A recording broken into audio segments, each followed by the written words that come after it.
As you may know, this channel is all about hormones and menopause, and I am going to get to that topic a little bit later in the video.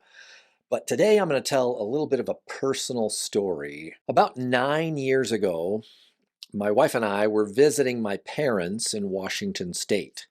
And Mary woke up in the morning and noticed a very concerning kind of a blob in her right eye. She really couldn't see very well. She couldn't read letters, and it was a little alarming.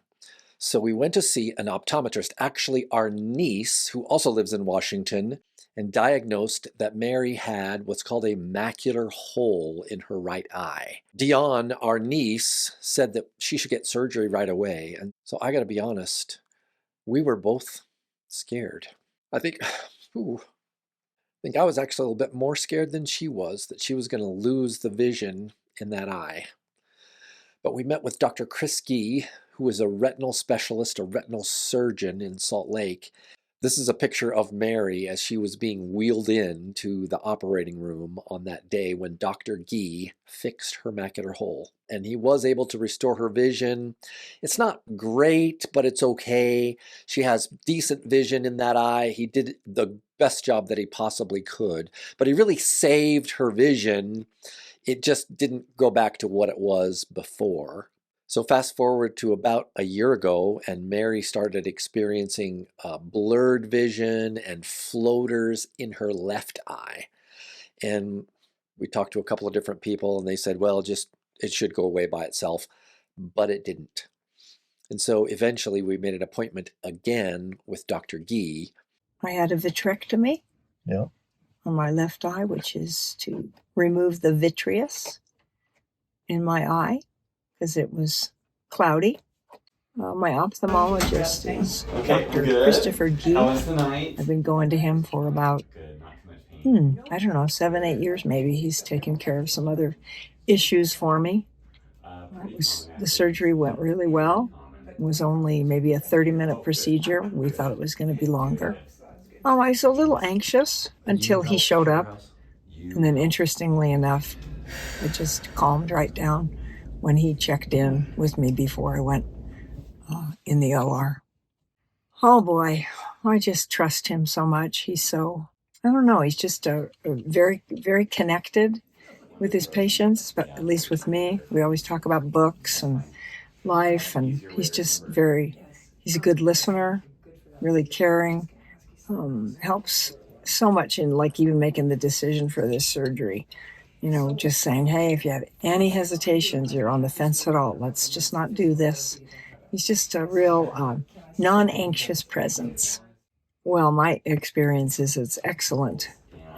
The things he's done for me have been really successful, so we'll find out more today if this one has been successful, or I should say how successful it's been.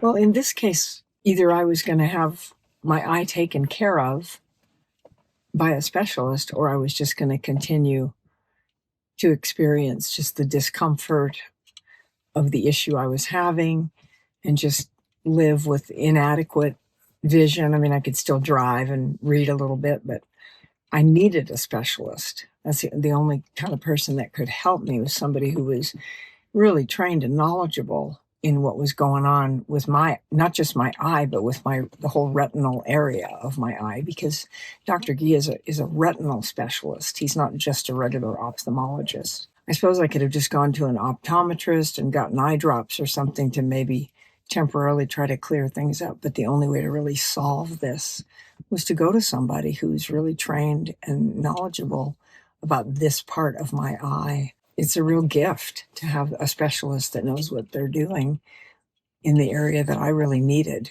It's the same reason I go to a dermatologist who can really identify the issues that I have with my skin and not just treat them when they arise, but help to prevent them as well. So I'm a big fan.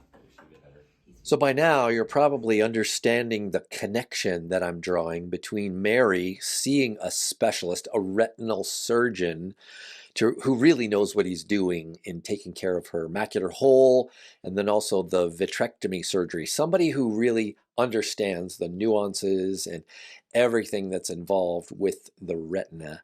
Somebody she could really trust with something as valuable as her eyesight. As a woman in menopause, you're facing some challenges that maybe not every doctor is equipped to understand and is equipped to really handle.